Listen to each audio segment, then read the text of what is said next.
Welcome, world, to Life, Love, and Wellness Global, a worldwide wellness movement.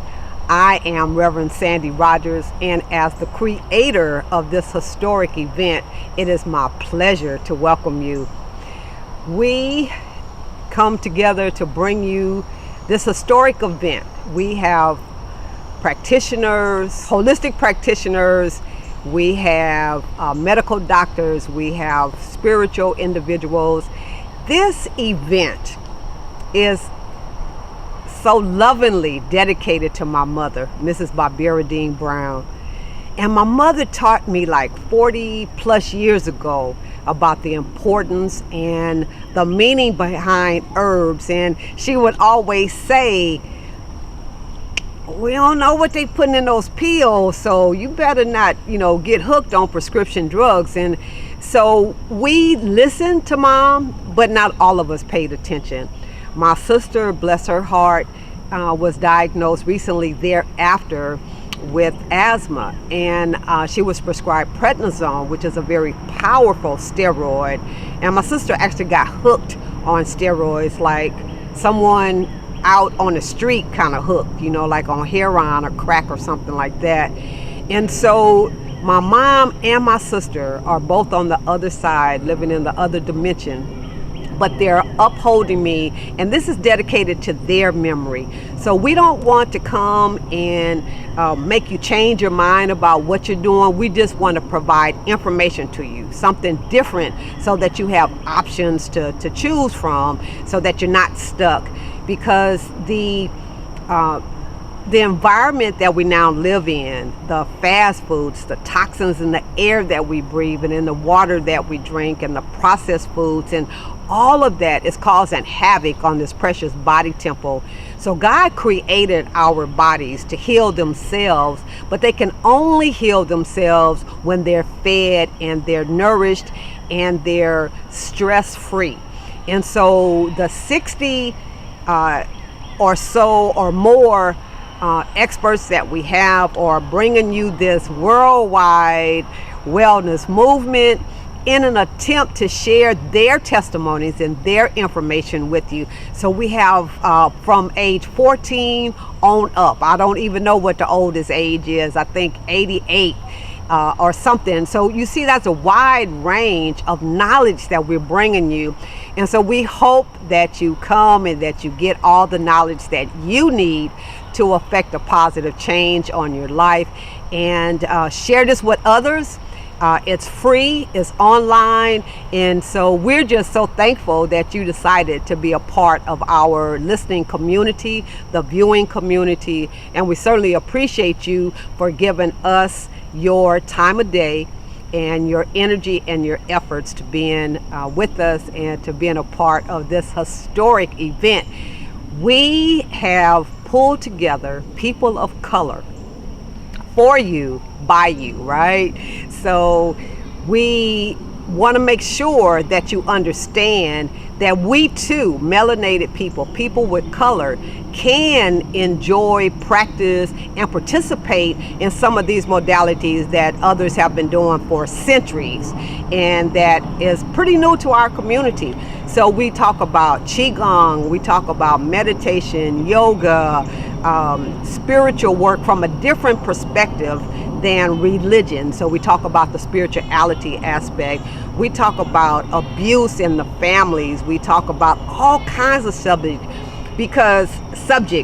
because we know that in our communities there are layers and layers and layers and layers of stuff that we never talk about that's causing a negative effect on our bodies and its healing process. So we address it, whatever it is, and we hope that you will benefit from the many experts that we have, and that you walk away with lots of knowledge and lots of new information, and that you become fully empowered to share information with others. So thank you for being with us. We love you and we bless you, and we look forward to doing this again. But thanks for being here with the first one. We appreciate you. Life, love, and wellness. Life, love, and wellness.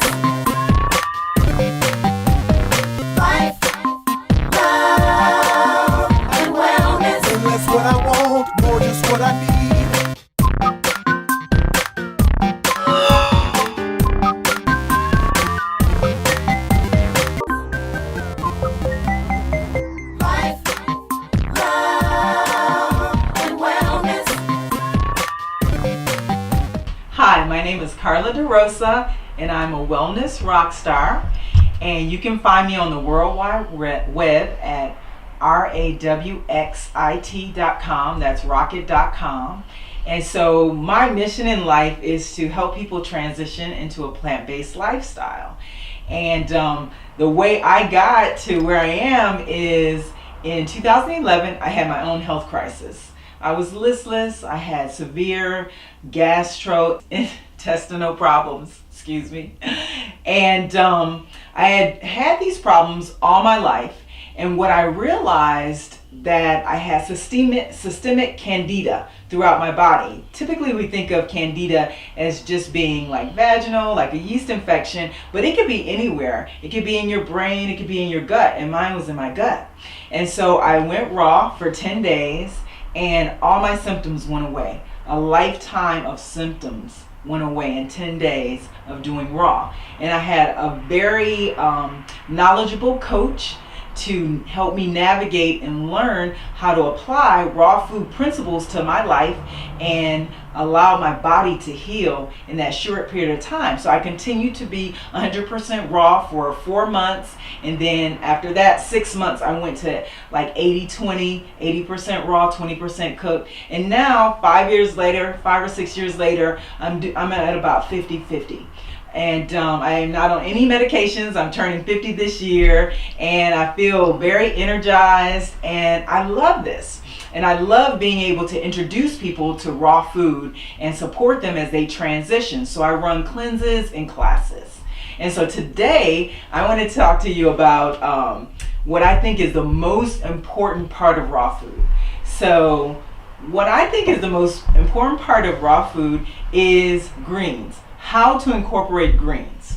And so when I'm teaching people, I'm teaching them green smoothies, I'm teaching them what to do with young greens, mature greens. And so today I'm going to share with you just a couple things. One is a recipe from my book, Rock Your Life, 21 Delicious Plant-Based Recipes, and I'm going to share with you the Rockstar Greens. So the Rockstar Green is a very easy recipe, get you started, and it's very savory. So a lot of times people have it, they can't even believe it's a raw recipes, because when I go out and I do demos in the world, I don't necessarily say raw food over here. I just have food sitting out, people come up and they're like, wow, this is delicious. And so what I do with the spices is I create a feedback loop that you eat it, your brain is like, wow, that tastes good, and so you want it again. And so I have transitioned people who don't eat greens at all to eating kale and collards. People on the street stop me and say, you know, if it wasn't for you, I would have never eaten kale. Now I eat kale. I thought it was a garnish. So I'm going to talk you through Rockstar Greens, and also I'm going to talk to you about a special herb that I use for my clients and students called moringa, which is a powerful superfood. So 2 greens that can help you fill up your nutritional deficits so you don't feel hungry, so you have everything you need and you have energy. All right, so now we're gonna go to the Rockstar Greens. So here in the Rockstar Greens, I am gonna use kale. This is Siberian kale. And also I'm gonna use collards. So these are all mature greens.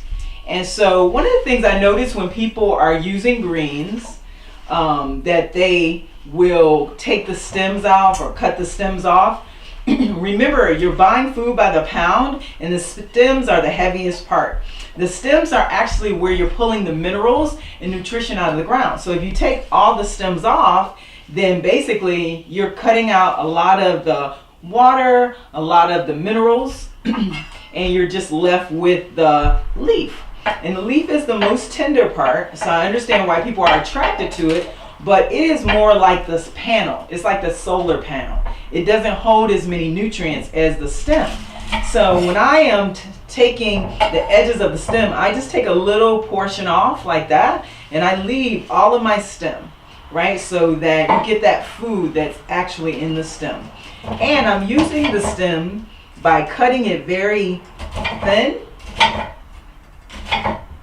so people hardly even know that the stem is in the recipe. A lot of times they're like, well, the stem is too thick to eat. No, if you do your work on the cutting board, then it won't be too thick to eat.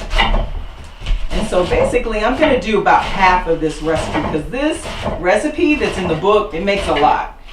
So this is about half. So you're going to use about a half a pound in the recipe, which is about 10 leaves. So I'm using about 5 or 6 nice sized leaves. I am really cutting them very finely. The more work you do on the cutting board, the less you have to do in your mouth.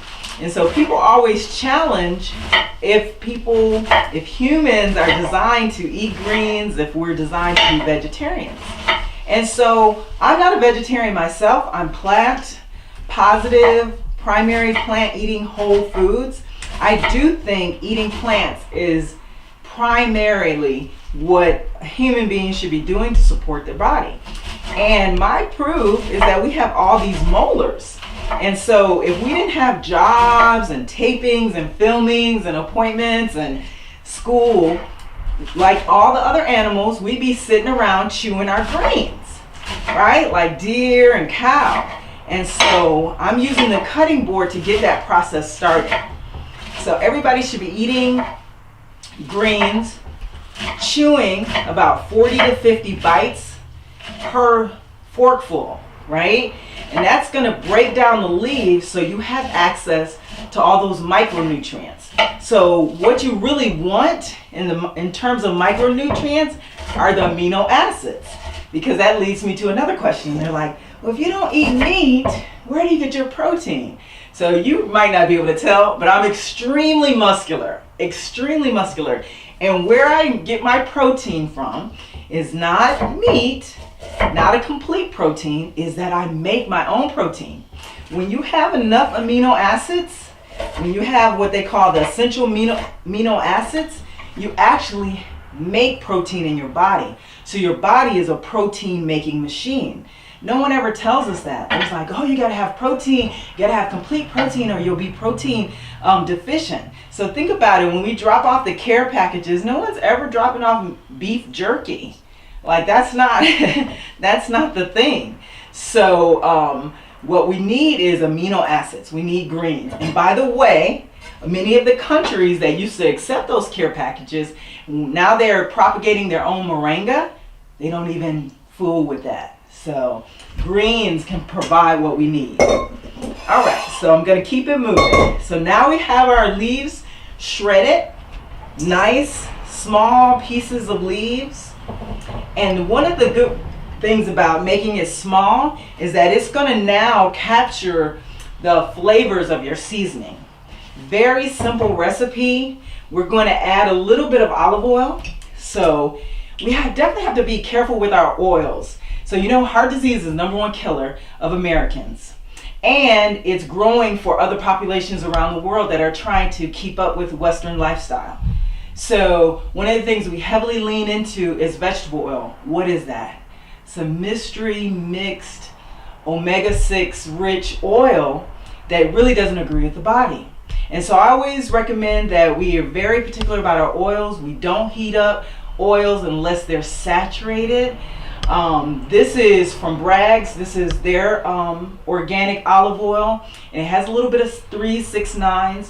Human beings are designed to have omega-3s to omega-6 1-to-1. So in our standard American diet, our lifestyle, Americans have omega-6 to omega-3 at 20-to-1. And that's what's scraping up our arteries and causing heart disease and blockages. So even with the olive oil, we're only going to use 2 tablespoons, just enough to get the leaves wet. And since this is about half the recipe, I'm just going to do 1 tablespoon. So everything I'm going to half it. And so I'm just going to mix it. And so if you're making food for other people, you might want to wear gloves. But when you're making it for yourself, you want to put your energy and your love into your food, and it makes it a lot more tasty and a lot more energized. So I'm just making sure that every piece of leaf is moist with the oil. We don't want to overdo it with the oils. Even the good oils causes our arteries to temporarily relax. And so when they go back to straighten out, again, that causes scar tissue. So we want to use very little oil in our recipes. Next, we're going to use nutritional yeast. The recipe calls for about 3 tablespoons, so I'm going to put a little bit less than that. I rarely measure. Garlic powder. Recipe calls for 1 tablespoon, so I'm going to put about half of that. And be careful with your garlic powder, because garlic powder can be very, very hot if you use too much. Take it from me, I know. Onion powder, about the same amount. The recipe calls for a tablespoon. Put about half of that in. Okay. And we're going to top off our seasonings with Himalayan salt. So Himalayan salt is pink and red and brown. It has about 80 minerals. Please, please, please never use table salt. It used to be like this, and it was burned at 12,000 degrees to take out all the minerals. So it actually has no nutrition. We add iodine back into it to call it a food. But it causes high blood pressure, as you probably know. And it also is a poison to the body, and it causes inflammation. So we use Himalayan salt because the body is like, wow, all those minerals, it's got to be a food, and it assimilates it very well. And you only need a small amount. So the recipe calls for a half a teaspoon, so I'm going to even use less than that, right? Because we're halving this recipe. So once you get all your spices in, now you could go back to loving on your mixture. And so the point of this is to get all the seasonings to every single leaf, right? So every bite is kind of bursting with flavor. So I read this amazing book about the history of synthetic flavoring, and it talks a lot about Doritos and how we got hooked on junk food because our brain thinks we're going to get certain minerals. So we take a bite of one of those chips and we're like, ooh, we're going to get garlic, cumin, turmeric. But really, and also the brain translates that to, oh, we're going to get manganese, copper, sulfur. But then actually, we take a bite and nothing's there. So then we take another bite, and we take another bite, and we take another bite. Next thing you know, we ate a whole household bag of those chips, right? And no nutrition. So my goal in life is to use that same trickery to get people back hooked on whole foods, right? So if the body is getting what it needs, it's going to start asking for it. People are like, oh, do I have to become a vegan? I'm like, no, just add these foods to what you're doing, and your body will develop a preference for these foods. I really challenge people to combine them because your body's smart. It'll figure it out. You don't have to deprive yourself. You'll start to make different choices. So a couple more things I want to add before I finish the recipe. So this is shredded sweet potato, and so it's raw. So I love using raw sweet potato because in certain communities, in my community, diabetes is on the rise, even for children. It's crazy. And so that is a sign of a very weak pancreas. And pancreas makes enzymes, it makes insulin, it's doing all sorts of things. It's balancing sugar. So it's a very busy organ, and it looks like a sweet potato. Isn't that interesting? And so, but when you use it raw, somehow it supports the healing of the pancreas if you use a sweet potato raw. And we really don't know why. But it's amazing because think about it, when you're taking insulin or you're just trying to adjust your diet, that doesn't necessarily heal the pancreas.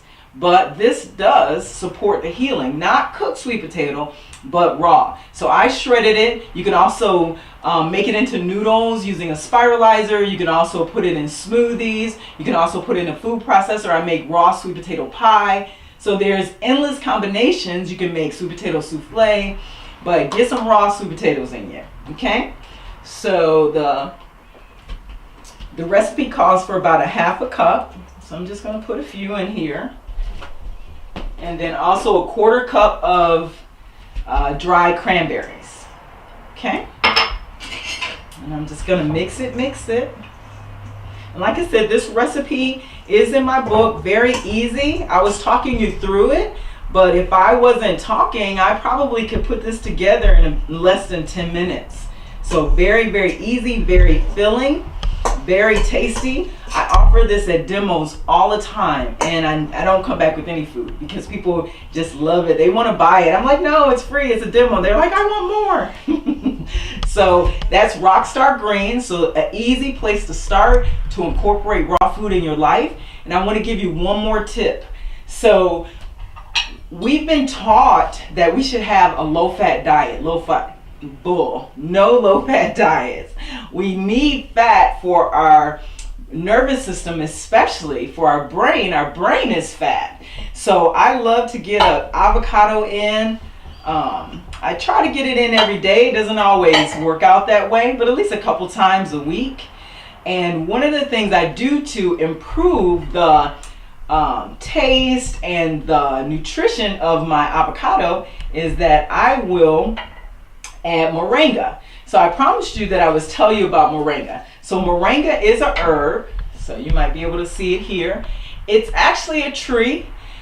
People refer to it as the tree of life. It's a very old tree, and so the root systems go deep. So it pulls out a lot of minerals. It has virtually all the minerals, about 80 minerals. There's about 93 minerals, and 80 of the minerals have been found in moringa. It has all the amino acids, meaning that once you eat it, it becomes a protein in your body. And so I love this to help my clients transition because it fills their nutritional deficit, as I mentioned earlier, and so you feel full. So some people use this like as a diet tool to help people cut their appetite. But what I do is I'll shake some right on avocado, and it helps to increase the nutrition of my avocado, and then I'll just scoop it out and eat it. Now I'll travel with this. So I'm not a big person on pills, and that's how I got to raw food, because I was like, I want to heal my body with food, right? And but also I noticed that a lot of people in the health world, we do a lot of supplements, a lot of capsules. Well, remember, digestion was my problem. So even when I take a lot of supplements and capsules, they get stuck somewhere down in there. And it reminds me of a 60-minute special that I saw with a plumber talking about how he made his money off of opening up these pipes and finding all this medication undissolved. He could read the scripts on it. So that always stuck in my mind. I was like, well, they're not getting the benefits of their medicine, but yet they're putting it in their body, is dehydrating them. And so for me, I always want to have my food as medicine. So even when I do have capsules, because I definitely recommend enzymes, I definitely recommend probiotics, I'll open up my capsules and I'll put it in my mouth, I'll put it in my food as a way to get my food medicine, but not necessarily in the capsules. And they do have vegan glycerin capsules, and some people have no problem with it. But if you're somebody who really does just want to eat your food medicine, be thinking about how you can incorporate herbs in your food without capsules. And I do this with all sorts of herbs. So it's just been such a pleasure to be here with you. I love talking about food. In fact, that's how I got to raw food, probably being a food addict. And hopefully I've shifted my attention to food that builds the body and builds the spirit. And so those are the two recipes that I wanted to share with you. Thank you, Carla, for your expertise in preparing raw foods. Now, you have a family. Is your family involved in the same eating lifestyle that you've chosen? Did they automatically transition as you did, or was that a different time frame when they became on board? Well, my kids were 5 and 6 when I started transitioning, but my husband, he was already primarily plant-based. So my husband was real easy. In fact, we had sometimes power struggles around, him eating up all my raw food. And but my children, they were different. They weren't necessarily raised on McDonald's, because I was trying to be conscious minded, but they did eat fast food. They did eat more processed foods. And so I do in my household, we focus on whole foods. And but my kids, they go to a public charter school, so they get food from the cafeteria. They sometimes they happily report back that they got a smoothie one day or a salad, but they're free to choose what they want to choose when they're outside of the house. At home, they're gonna have Rockstar Greens, and sometimes they want their food steamed, but we'll be eating the same food. I'll steam theirs and I'll have mine raw, but they are open to raw food. So one trick that I have that I started when my kids were really small was that they weren't used to eating raw greens like the Rockstar Greens, right? And so, but they like macaroni and cheese. I think it's Annie Organics macaroni and cheese. So I would make the macaroni and cheese, and I would cut up the kale just like I did, really, really small, and I put it in the macaroni and cheese. And there's no way you can separate the kale from the macaroni and cheese. And they just start eating it, and now they eat the kale all by itself. They'll ask for it. And so I think it takes being patient with people who are transitioning, especially your family who may not be choosing to transition. I just always make sure we have raw food available, produce, fruits and vegetables. A really good habit to have is every day to make a veggie tray. Cut up carrots, celery. I cut up sweet potatoes, broccoli, florets, and even the stem of the broccoli is good, cauliflower, and I'll put it out, and my kids, they'll roll their eyes, but by the end of the day, that veggie tray is gotten lower and lower, and what I'll do is I'll put like a bowl of ice under it to keep it cool, and that has been one strategy, because all day people are going in the pantry looking for a snack, but if I have the veggies laid out there, the veggies do get eaten. And I think that, again, like I was telling people, just try it. Just try incorporating more produce. Your body will start to develop, oh, okay, I do need more celery. I do need, more sweet potatoes, and you'll develop a taste for it. But because we've been on this feedback loop with the synthetic synthetic flavorings, it does take a transition. And that's why I love the concentrated flavors of dry seasonings. And I really do recommend organic dry seasonings. Because just imagine you have a field of onions or garlics, if they're spraying pesticides on them, then when they go to dehydrate, those pesticides have trace metals. They're even more concentrated. So, there are times when we go to the store and maybe we can't find, organic kale, so we get the conventional. We do the best that we can. But in terms of spices, I would say be very, very meticulous, because they have concentrate of whatever was used to propagate that particular herb or vegetable. Excellent advice. And you teach all over the city. You help farmers and the farmer markets to do demos so that people are aware of how to combine certain foods to make it easy. And so that's really helpful for people to be able to learn. So the individuals that are watching this particular webinar are from all around the world. Mm-hmm. Are there any particular hints or suggestions or advice you would give to people that want to pursue a more plant-based diet? Yes. So first of all, I would say there's all sorts of local farmers all over the world looking to move their produce. I worked on a farm for about a year, and one of the things I noticed is that since they don't have commercials or advertising, once the produce comes out of the ground, it's got to move.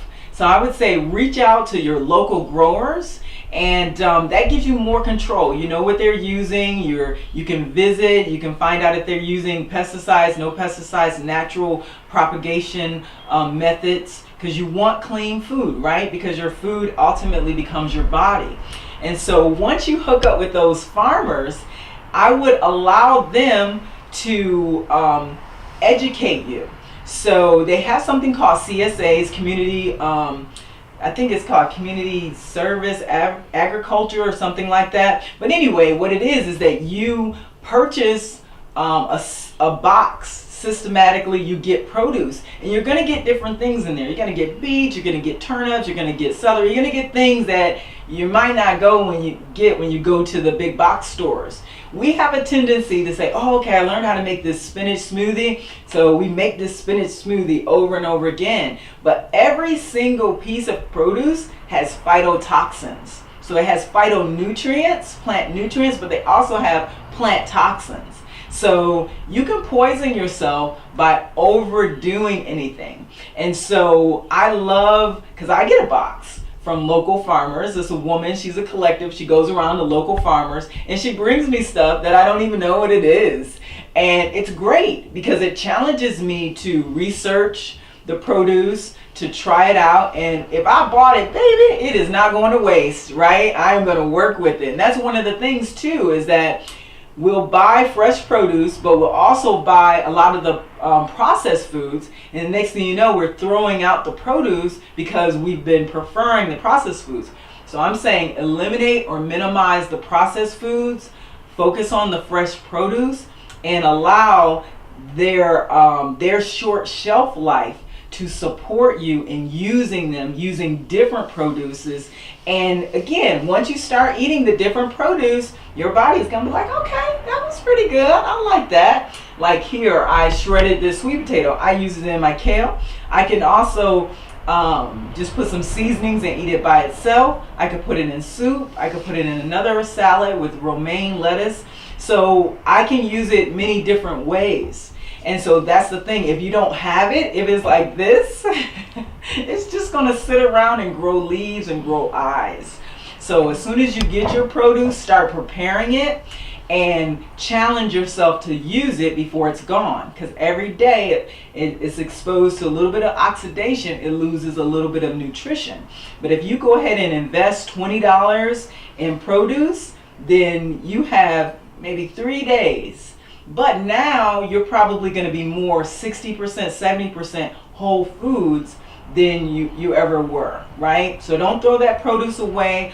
Open your mind to buy different produce that you didn't know was there. Visit your local farmers. Make those plates. Make those veggie plates, right? Have it sitting out in bowls. Like I have this grapefruit, and I just have it on the table. And it reminds everybody in my house, take a grapefruit. And I have an apple one, I have an orange one. So that's the reminder, it's got to be out and it's got to be used. No throwaway food. Excellent, excellent. And just one quick note as far as produce being in season. Mm-hmm. When we have genetically modified crops, you can buy the same fruit or vegetable all year round. Mm-hmm. But organic fruits and vegetables have seasons where they're grown. So how important is that? Oh my gosh, that's very important. And that's why it would be important to work with your local farmers. So one of the places where I buy is a co-op, and again, they get local produce. They can't make things out of season. So it's interesting because we want apples all year round, but like right now it's March. Those apples were picked in October. So the apples we have are very, very, very old. So eating in season, number one, you're going to have more of the life of the produce. Some of the things they do to keep the produce looking good is irradiation. So we have been trained that when we go grocery shopping, that we look for the most brightest and the leafy greens without any bug bites. But honestly, it's the opposite. If it has a bruise, it lets you know that it's real. If you find an apple or let's say a pear and it looks good, I mean, if you come back 3 weeks later and it's still there, it's still going to look good. And that's because microorganisms and bugs won't eat it because it's full of pesticides and it's been irradiated. And so then you take that in your body. But if you're eating organic and you're eating in season, again, like I said, when it's at your home, you have a very short shelf life. But it really works a lot better with your body. you're getting the right pollen in the right times and the right seasons. You're getting good bacteria. When you're buying irradiated, conventionally grown food, it has no good bacteria. And so your gut bacteria gets diminished over time because you're not getting any, probiotics from your food. And so then you end up having to spend $50 to $90 on probiotics, when honestly those bugs were on your food if it was organically grown at some point. And that's why I'm very careful with even washing my food, not using chlorinated water but using filtered water, because the chlorine kills the bugs. So I love eating in season because especially like in the fall, there's heavier root vegetables that helps you stay warm. And then in the summer and the spring, it's lighter greens, berries, right? And so that was kind of made for the body circadian rhythm in terms of what we need and our body temperature. And so we do get stuck, like I gave the example of the spinach smoothie every day, but it works against us. Really, we were made to forage and find different food. So let's say in ancient times, if I found this sweet potato patch, I eat the sweet potato greens and then I eat the sweet potatoes. I would have to wait 9 months for another sweet potato patch to grow, and it might not grow in the exact same place. And so if I had overeaten the phytotoxins, it allows it to run out of my body. If you have a spinach smoothie every day, I guarantee you over time you're going to get kidney stones. Oxalic acid, it's just too high. And we've gotten so used to just driving instead of foraging and eating in season that we can, even when we're paying a lot of money for our produce, we can get our bodies out of balance. Well, thank you so very much. Yes, you have thank been you. such an educator, as you always are. Carla teaches online, and she's an author of her recipes that she's published. And so we look forward to much more from you, Carla, and the healing of humanity. So we really appreciate you. Thank you. Thank you.